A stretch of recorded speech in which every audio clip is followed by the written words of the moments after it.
Herkese merhaba, kanalıma hoş geldiniz. Bu videomda sizlerle elimde görmüş olduğunuz ışıl ışıl parlayan pullu bluz yapılışını paylaşacağım. Yapılışı gayet kolay, düz örgüden oluşuyor. Buradaki önemli olan nokta, bu şekilde bir görüntü elde etmek istiyorsanız ipinize göre daha kalın numarada şiş kullanmanız gerekiyor. İpim ince bir ipti. Videonun başlangıcında sizlerle paylaşıyor olacağım. 8 milim şiş kullandım ve bu şekilde delikli şık bir görüntü elde etmiş oldum. Pulda bakar mısınız? Hem büyük hem küçük pul geçişi var. O yüzden çok yoğun gözüküyor ve siyah rengin verdiği ışıltıyla da gayet güzel olmuş oldu. Üzerimde duruşunu sizlerle başlangıçta paylaşıyorum. Yine incelemek isterseniz Instagram adresimde de paylaşıyor olacağım. Yapılışı dediğim gibi gayet kolay. Ön parçamız ve arka parçamızı bir bütün halde devam ettiriyoruz. Başlangıç yaptıktan sonra boyun oyuntusu için bir boşluk bırakıp devam ediyoruz diğer parçamıza. Kolu da aynı şekilde düşünmüştüm. İlmekler çıkartarak devam etmeyi düşünmüştüm. Fakat sayısını tam net ayarlayamadığım için, sıkıntı yaşadığım için daha sonrasında ayrı bir şekilde başlangıç yapıp kolu sabitleme yaptım. Dikme işlemi yaptım. Burada çok ince bir ip ile dikme işlemi yapıyoruz ki dikiş görüntümüz bakın şu şekilde gözüküyor. Kibar gözükmesi için çok ince bir ip ile dikiş yaptım. Çünkü kendi ipini kullandığımızda geçişi çok zor olacaktı pullu olduğu için. O yüzden ince bir ip tercih ederek dikme işlemini yaptım. Ve sonrasında bluzumuzu tamamlamış olduk. Yaka kısmı bu şekilde çok hoşunuza gitmezse ya da çok açık geliyorsa, birazcık toparlasın istiyorsanız üzerine ilmekler çıkartma yaparak bir ters bir düz lastik yapabilirsiniz. Ben bu şekilde bırakmayı tercih ettim. Çünkü böyle kayan, salaş ve şık bir bluz olsun istediğim için bence gayet güzel oldu. Bu tarz bluzları ben çok seviyorum. Umarım siz de sevmiş ve beğenmişsinizdir. Videoyu beğenmeyi, yorum yapmayı ve kanalıma abone olmayı unutmayın lütfen. Instagram'da takip etmiyorsanız açıklama kısmına link bırakıyorum. Tıklayıp takip edebilir. Orada yaptıklarınızı beni etiketleyerek paylaşabilirsiniz. Şimdi beraber yapılışına geçelim. Öncelikle kullanacağım malzemelerden bahsetmek istiyorum. Bu proje için elimdeki görmüş olduğunuz pullu ipi kullanacağım. İpimi bir Hayal Hobby'den temin ettim. Açıklama kısmına ismini yazıyor olacağım. Kendileriyle Instagram üzerinden iletişime geçerek siparişinizi oluşturabilirsiniz. Farklı renk seçenekleri de bulunuyor. Yaklaşık 100 gram ip yeterli olacak. Şu an elimdeki yumak 250 gram ağırlığında, dediğim gibi 100 gram ip yeterli olacaktır. Şu şekilde sizlere göstermek istiyorum. Küçük ve büyük pul karışımından oluşuyor ve araya hiçbir ilave etmeden tek kat ip ile örgümüzü gerçekleştiriyoruz. Modelin yapısı gereği dökümlü ve böyle delikli salaş dursun istediğim için 8 milim şiş ile örgümüzün başlangıcını yapıyoruz. Eliniz sıkı ise daha büyük şiş numarası tercih edebilirsiniz ya da çok bol ise daha küçük de tercih edebilirsiniz. Burada düz şiş kullanarak da örgünüzü gerçekleştirebilirsiniz. Ben video çekerken sıkıntı yaşadığım için misinalı şiş tercih ettim. Dediğim gibi elinizde düz şişiniz var ise onunla da başlangıcınızı yapabilirsiniz. Şimdi beraber yapılışına geçelim. Şimdi bluzun gövde kısmı için 70 tane ilmek atarak başlangıcımızı yapıyoruz. SB'den 36 beden için geçerli sayılar ve vermiş olduğum ölçü. İpimizden belli bir miktarda ayırıyoruz. Burası yumaktan gelen kısım. Şu şekilde parmağımı içerisine yerleştiriyorum. Üzerinden döndürüp bir halka oluşturuyorum. Burada ilmek alma şekliniz, ilmek atma şekliniz farklı olabilir. Siz normalde nasıl başlangıç yapıyorsanız o şekilde başlayabilirsiniz. Modelin ilmek alma şeklimizle bir alakası yok. Bir tane ilmeğimi attıktan sonra yumaktan gelen ipi parmağıma doluyorum. Ayırmış olduğum ip bu şekilde üzerine attım ve şişe takıyorum. Çektim, döndürdüm, parmağımdaki ipi alıp şişe ilave ediyorum. Döndürdüm, parmağımdaki ipi alıyorum, şişe takıyorum. Döndürdüm. Şimdi burada birazcık bol tutmamız gerekiyor ki aradan pul sıkıntı olmadan geçebilsin içerisinden. Bakın şu şekilde çektiğimizde size söylediğim gibi 70 tane ilmeğe ulaşana kadar devam ediyorum. 70 tane ilmeğe ulaştıktan sonra sondaki ipimizi şöyle bir düğümleme atarak ilmek atmayı artık kapatıyoruz. Daha sonrasında örme işlemine başlıyoruz. İlk ilmekten şişimi geçirdim. İpim arkada. Düz ilmek. İlmekten şişimi geçiriyorum. İpimi arkada, düz ilmek. Düz ilmek şeklinde sıra sonuna kadar devam edelim. Örgümün ön tarafını tamamladıktan sonra arka tarafına dönüş yapıyoruz. İlk ilmeğimi örmeden şişime aktardım. Öndeki yapmış olduğumuz düz ilmek arkada ters ilmek olarak gözüküyor. Şişimi ipimden geçiriyorum, ilmeğimden geçiriyorum ve örgümün ön tarafından çekerek ters ilmek. Şişimi geçirdim, ipimi önde, ters ilmek. Bakın ipimi önde, ters ilmek şeklinde sıra sonuna kadar devam ediyorum. Örgümüzün ön tarafına döndüğümüzde düz ilmek, arkaya döndüğümüzde ise ters ilmek şeklinde devam ediyoruz. Modelimiz bundan ibaret. Ta ki istediğimiz uzunluğa ulaşana kadar devam edip geliyoruz. Şimdi yeterli uzunluğa ulaştım. Burada ne yapıyoruz? Hemen burada sizlerle sıra sayısı paylaşmam mümkün değil ama santim olarak ölçümü söylemek istiyorum. 36 santim uzunluğunda parçamı tamamladım. Burada ipimizi hiç kesmeden yaka oyuntusunu yapacağız. Yaka için bir kesim yapacağız. Daha sonrasında ilmek ilave ederek devam edeceğiz. Şimdi burada ben ilmek belirleyiciler taktım. Bakın şöyle net bakarsanız göreceksiniz, 2 tane ilmek belirleyici var. Bunlar ne anlama geliyor? Yaka boşluğu için bir ayarlama yaptım. 21 tane sağ tarafta, 21 tane sol tarafta ve ortada 28 tane ilmek bıraktım. Bunu nasıl ayarladım? Tamamıyla göz kararı bir ayarlama yaptım. Bu noktada şöyle yakanıza bir tutarak, vücudunuza bir tutarak ne kadar genişlik bırakmak istiyorsanız, bakın buradaki sayılarda değişiklik yapabilirsiniz. Size göre bu yaka açıklığı da açık gelebilir ya da çok kapalı gelebilir. O yüzden mutlaka bir deneme yapın. Sizin için de yeterli genişlikteyse, açıklıktaysa 21, 21, 28 tane ilmeğim var ortada. Şu an örgümün ön tarafındayım. Ne yapıyorum?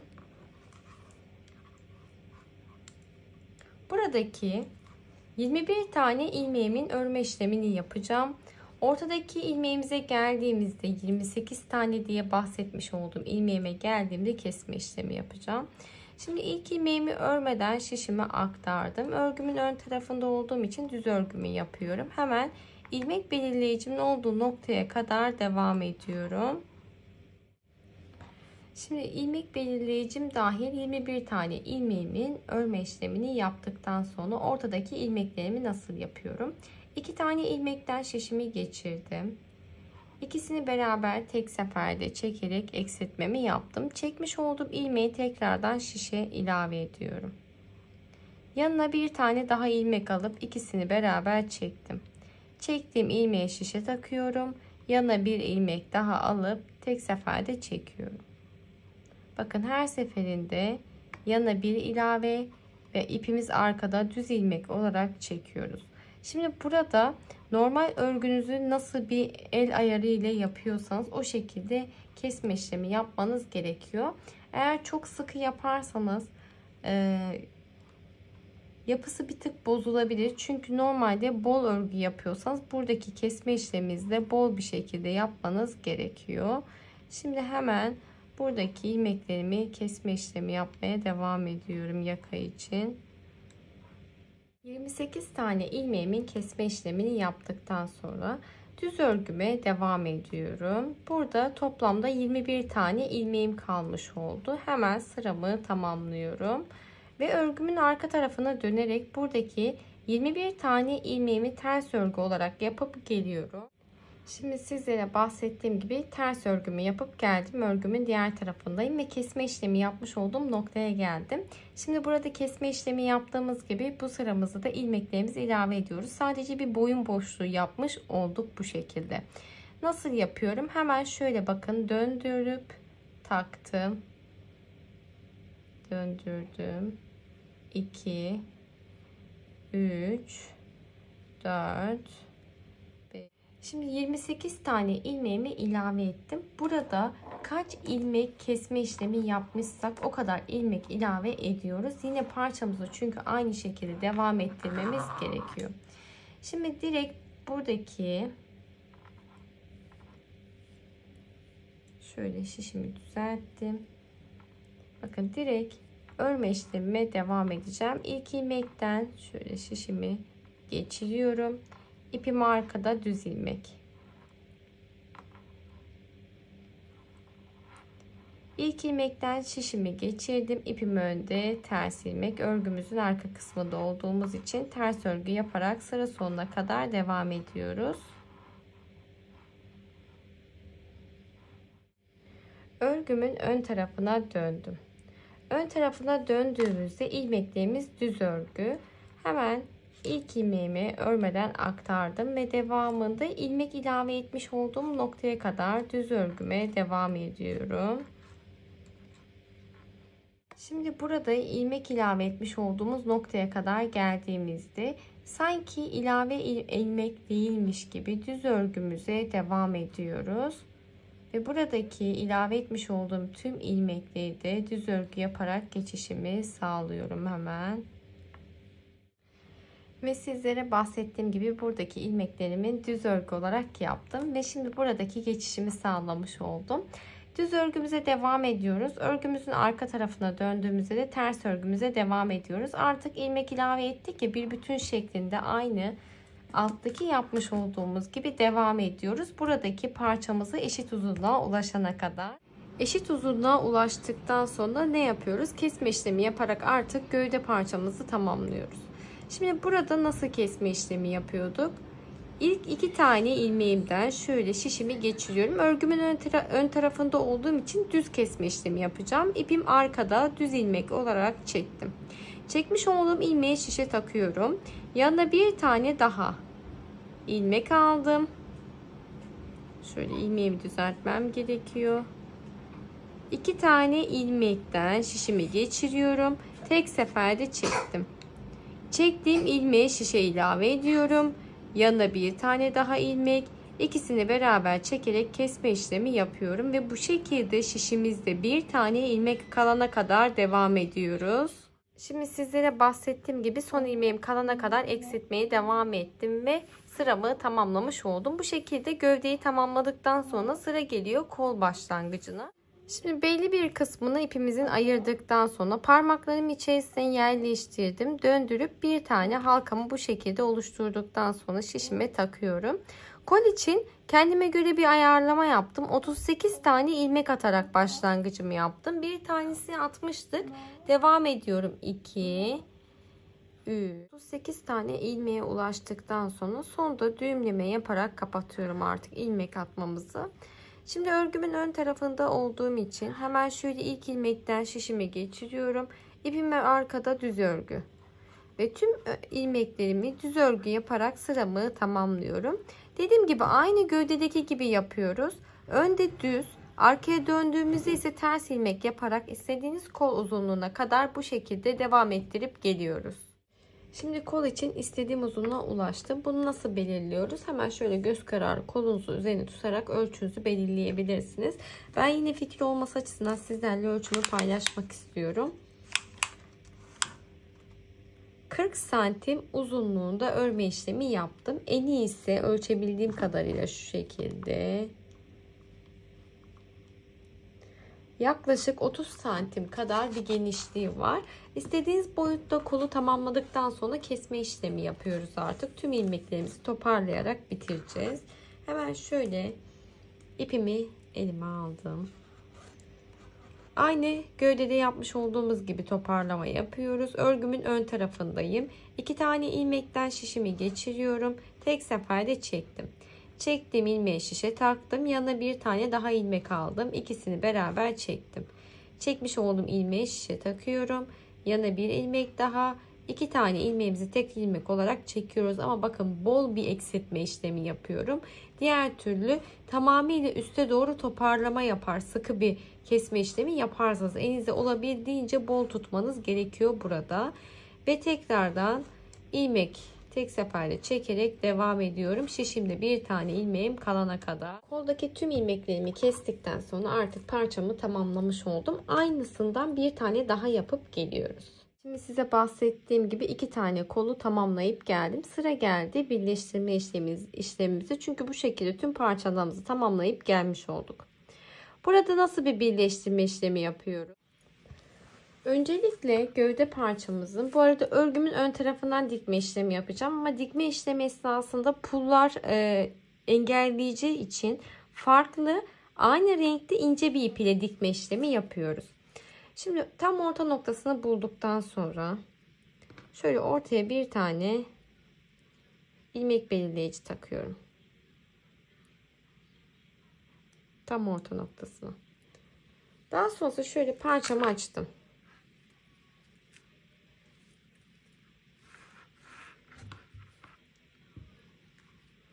Ve buraya kolun yerleştirmesini yapıyoruz. Hemen şöyle kol parçamı alıyorum.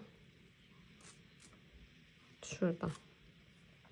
Şimdi burada dilerseniz göz kararı, dilerseniz sayma işlemi yaparak bir eşitleme yapmanız gerekiyor.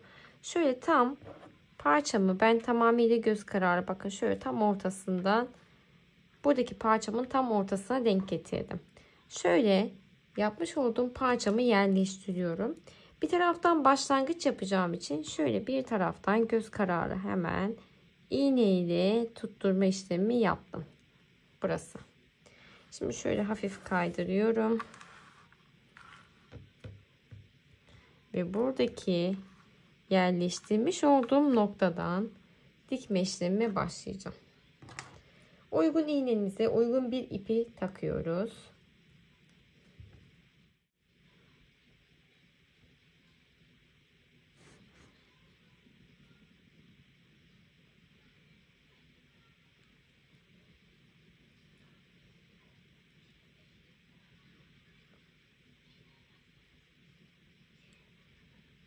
Şimdi şöyle aradan geçirebildiğimiz her boşluktan ve sağlam olacak şekilde bakın.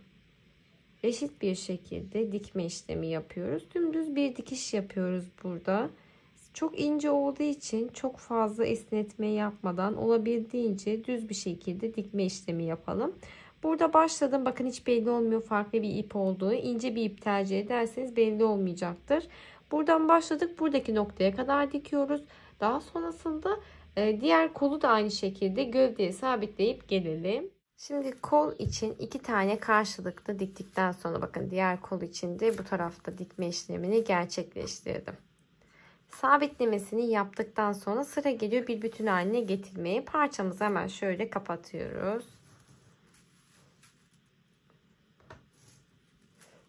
Ve burada eşitledikten sonra kolu hemen şöyle, gövdeyi de aynı şekilde bir eşitleme yapıyoruz. Ve nasıl bir dikme işlemi yapıyorum? Buradan bir başlangıç yaptım. Kol altı noktasına kadar geldim. Kol altı noktasından kolun ucuna kadar dikmeye devam ediyorum. Ya da tam tersi koldan başlangıç yapıyorsunuz kaydırmadan. Kol altı noktasından buradaki uca kadar dikmeye devam ediyoruz. Yine düz bir dikiş yapıyoruz. Farklı hiçbir şey yok. O yüzden dikme işlemi gerçekleştirip geliyorum. Sizlere bahsettiğim gibi dikme işlemini tamamlayıp geldim ve bluzumuzu tamamlamış olduk. Gayet güzel ve şık bir bluz yapmış olduk. Videoyu beğenmeyi, yorum yapmayı ve kanalıma abone olmayı unutmayın lütfen. Bir sonraki videoda görüşmek üzere. Hoşça kalın.